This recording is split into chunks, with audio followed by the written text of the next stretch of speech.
सबको जय मसीह की। परमेश्वर का वचन कहता है बुद्धिमान जो है वो बुद्धि को पाने का यत्न करता है। देखिए, बुद्धि वचन के अनुसार नीति वचन में बाइबल में लिखा है कि बुद्धि जो है वो यीशु मसीह है, समझ जो है वो पवित्र आत्मा है। अगर आप बुद्धि को पाना चाहते हैं तो उसके लिए कुछ काम है जो हमें करने पड़ते हैं। कुछ भी ऐसे ही नहीं मिलता, मेहनत करनी पड़ती है। हम अगर बुद्धि को पाना चाहते हैं तो वचन कहता है कि बुद्धि इतने ऊंचे पर है, क्या है, कहाँ पर है, ऊंचे पर है कि मूढ़ उसे पा नहीं सकता।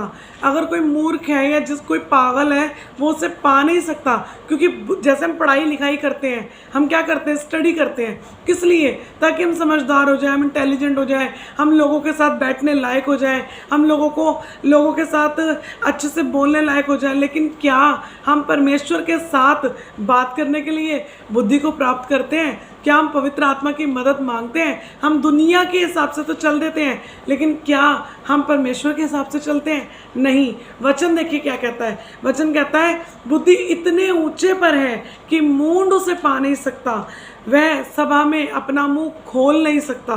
प्रचार केवल वही कर सकता है जो परमेश्वर की आत्मा से भरा होगा।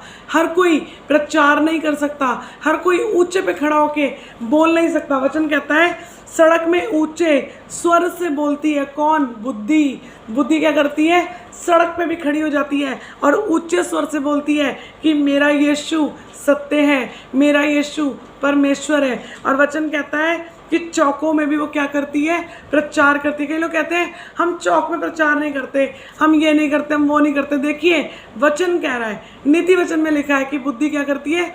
चौकों में भी प्रचार करती है, ऊंचे पे चढ़ जाती है और बताती है कि मेरा यीशु जीवित है। और वचन कह रहा है जो बुद्धि यहाँ पर कह रही है, यहाँ पे बुद्धि खुद बोल रही है, जो मुझसे प्रेम रखते हैं मैं भी उनसे प्रेम रखती हूँ, और जो मुझे यत्न से उठकर यानी यत्न से मेहनत करके तड़के उसको खोजते हैं। तड़के यानी सुबह जब सुबह सब सो रहे होते हैं ना, हम मेहनत करके उसको तड़के उठ के ढूंढते हैं तो क्या होता है, वो उसे पा लेते हैं। अगर आप बुद्धि पाना चाहते हैं तो आपको यत्न करना पड़ेगा।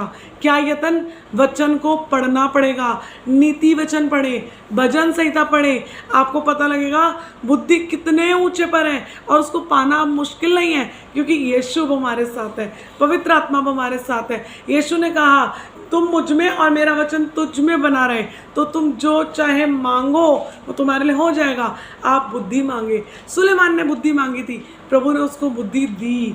वचन कहता है बुद्धिमान डरकर बुराई से हटता है। बुद्धिमान क्या करता है? बुराई से हटता है। परंतु मूर्ख क्या होते हैं? ढीठ होकर निडर रहते हैं। उनको फर्क नहीं पड़ता, जितना मर्जी आप उन्हें नीति वचन बता लो, जितना मर्जी आप उन्हें परमेश्वर का वचन बता लो, उन्होंने नहीं सुननी, उन्होंने अपनी करनी है। लेकिन अगर आप परमेश्वर के साथ बुद्धिमानी के साथ चलना चाहते हैं तो आप परमेश्वर के वचन को सुनेंगे और इन वचनों के द्वारा आप चलेंगे और आप आशीषित होंगे। परमेश्वर इस वचन के द्वारा आपको ब्लेस करे। God bless you. जय मसीह की।